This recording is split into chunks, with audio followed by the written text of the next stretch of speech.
Hello. So in this video, we're going to talk about Plato's Phaedrus. So this is a Socratic dialogue written by Plato. It's a unique one in many ways, one of which being that it's about rhetoric, and for the most part, it's relatively positive about rhetoric. Whereas in many of the Socratic dialogues, Socrates via Plato is pretty down on rhetoric, especially the sophists. Now, in the Phaedrus, Sophocles declares himself to be a lover of speeches, who's enamored by speeches, which is not the Sophocles we necessarily know from a lot of other Platonic dialogues. But that becomes the foundation for Plato's ultimate contention in this dialogue, which is that rhetoric must inherently be based in philosophy, based in a love of the truth and a love of wisdom. So it's a dialogue of two parts, really.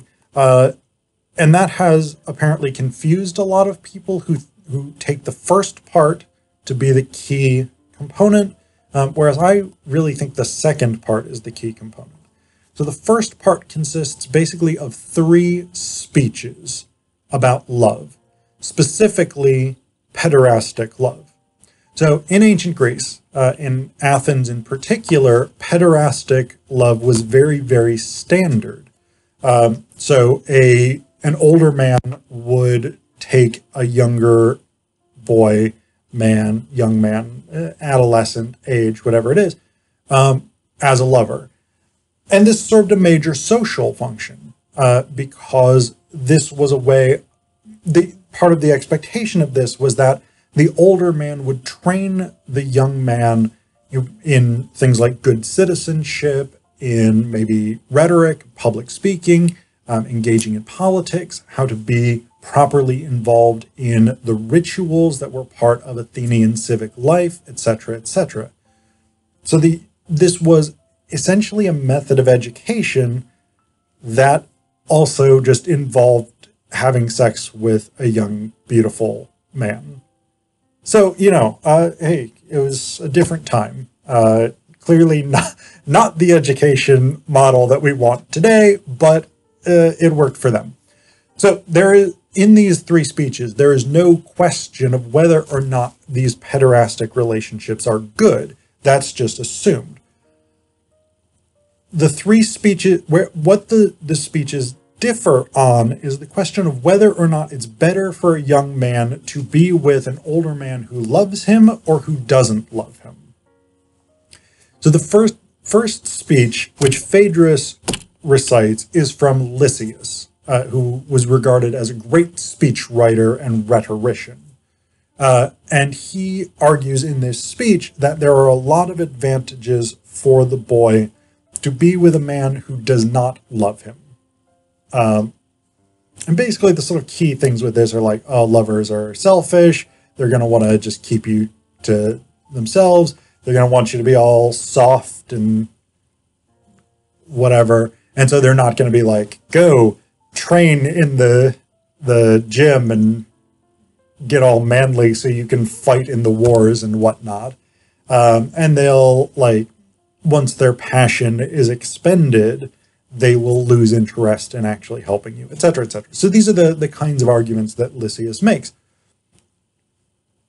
Socrates, I'm a drama person, so I may say Sophocles by mistake, but Socrates is basically like, yeah, that's an okay speech, but I think that the muses may inspire me to give a better one. So Socrates gives his own speech arguing why it's better for a boy to be with someone who doesn't love him, largely revolving around the idea that love is a kind of madness, and so you lose control of your rational faculties, etc., etc., and that's inherently bad. But then Socrates is like, I just realized that both of these speeches are wrong, particularly because love is a god, eros is a god, and it's blasphemous to be like eros is bad. So Socrates is then like, I'm going to make one more speech where I'm going to make the argument that even though love is a form of madness, it's actually good, and that it's better for a boy to choose as an adult male lover someone who does love him. And basically, Socrates develops this theory of, like, it's connected to the idea of ideal forms that runs throughout Plato's at least middle works. But basically, he has this idea that initially all of the souls were up in heaven and they got sort of dumped down. The ones who they were all like jostling to be near the gods and whatever, and they got sort of dumped down and they came to inhabit human bodies. And basically, it's a sort of reincarnation karma type thing where after 10,000 years, you can either ascend to a slightly higher plane of existence, become a better type of person, or get sort of kicked down to either a worse type of person or even into an animal. But philosophers, because they love wisdom and beauty are like the highest ideals and the most perfect of the ideal forms or whatever it is, if they pursue knowledge and beauty, they can ascend back into the heavens after only 3,000 years. So Plato has this whole setup, or Socrates has this whole setup in Plato's dialogue that he wrote. And so essentially the upshot of this is that Socrates is arguing that it's better to be with someone who loves you because they will try and draw you toward beauty and philosophy and these ideal forms, and that's going to help raise your soul back up to the heavens. So that's what we've got. The second half of the dialogue is about rhetoric. It's about how to make good speeches and why. So one of the things that Socrates and Phaedrus establish pretty early in this section. Socrates. I feel like I might have slipped and said Sophocles again, but Socrates. Socrates says, it's not speaking or writing well that's shameful. What's really shameful is to engage in either of them shamefully or badly. Phaedrus says that is clear. Mostly Phaedrus's responsibility in the second half is to just say, yeah, Socrates, you're totally right.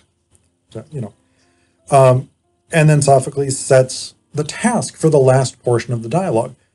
So what distinguishes good from bad writing?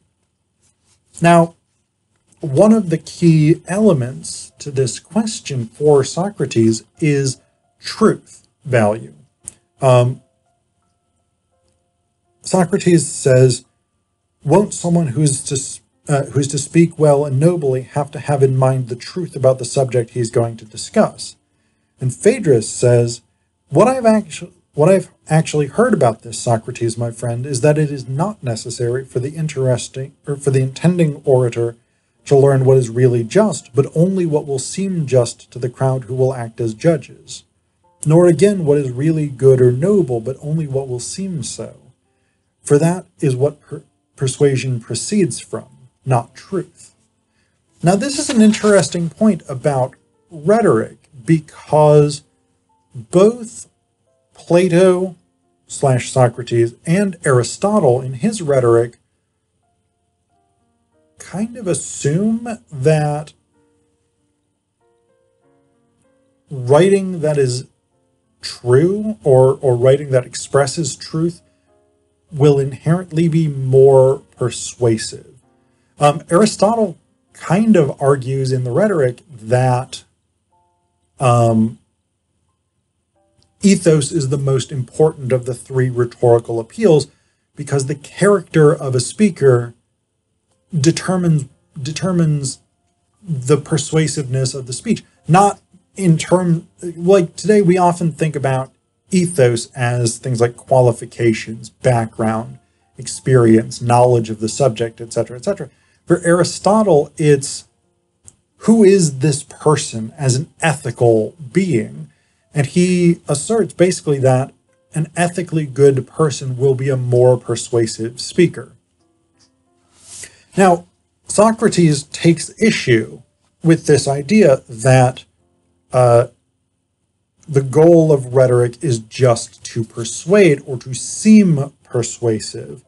And basically, he goes through a whole philosophical argument that expressing the truth and sort of having genuine knowledge through a sort of dialectical process of inquiry is the most persuasive approach. Interestingly, though, he does emphasize audience awareness, which is one of the things I think is really, really important. Like when I teach rhetoric, audience awareness is always, almost always at the forefront of the way that I teach it. And Socrates emphasizes this as well. So I want to bring that up. So the speaker, according to Socrates, will classify the kinds of speech and of soul there are, as well as the various ways in which they are affected, and explain what causes each. He will then coordinate each kind of soul with the kind of speech appropriate to it, and he will give instructions concerning the reasons why one kind of soul is necessarily convinced by one kind of speech, while another necessarily remains unconvinced. Then a little bit later, he says, since the nature of speech is in fact to direct the soul, whoever intends to be a rhetorician must know how many kinds of soul there are. Their number is so and so many, each is of such and such a sort. Hence some people have such and such a character, and others have such and such. Those distinctions established, there are, in turn, so and so many kinds of speech, and each of such and such a sort. People of such and such a character are easy to persuade by speeches of such and such a sort in connection with such and such an issue for this particular reason, while people of such and such another sort are difficult to persuade for those particular reasons. It's a bit convoluted, but you get what I'm saying, I think. Basically, there are different kinds of people, different kinds of audience members, and they will be persuaded by different things depending on what kind of soul they have, or depending on who they are as an audience member, as I would put it. Then he goes on, he says, the orator must learn all this well, then put his theory into practice and develop the ability to discern each kind clearly as it occurs in the actions of real life. Otherwise, he won't be any better than he was when he was still listening to those discussions in school. He will now not only be able to say what kind of person is convinced by what kind of speech. On meeting someone, he will be able to discern what he is like and make clear to himself that the person actually standing in front of him is of just this particular sort of character he had learned about in school. To that, he must now apply speeches of such and such a kind in this particular way in order to secure conviction about such and such an issue. When he has learned all this, when, in addition, he has grasped the right occasions for speaking and for holding back, and when he's also understood when the time is right for speaking concisely or appealing to pity or exaggeration, or for any other of the kinds of speech he has learned, and when it is not, then, and only then, will he have finally mastered the art well and completely. So, Plato asserts, via Socrates, that the primary purpose of rhetoric is to do good. You are moving souls, as Socrates puts it in the Phaedrus. And you have an ethical obligation to move souls in a positive direction, to move souls in a good way. In order to do that, according to Socrates, you have to know what kind of soul you're addressing. So again, this is very central to the way that we still think about rhetoric today. Audience awareness and what kinds of arguments, what kinds of evidence, what kinds of appeals, what kinds of information are going to persuade a particular kind of audience. So it's foundational rhetoric stuff here that Plato is developing in the Phaedrus. The other thing that's worth a mention, that's very interesting here, is an argument that Socrates makes against writing. And basically, he argues that writing leads to forgetfulness, because before education was writing based, education involved memorization. So you memorized the arguments of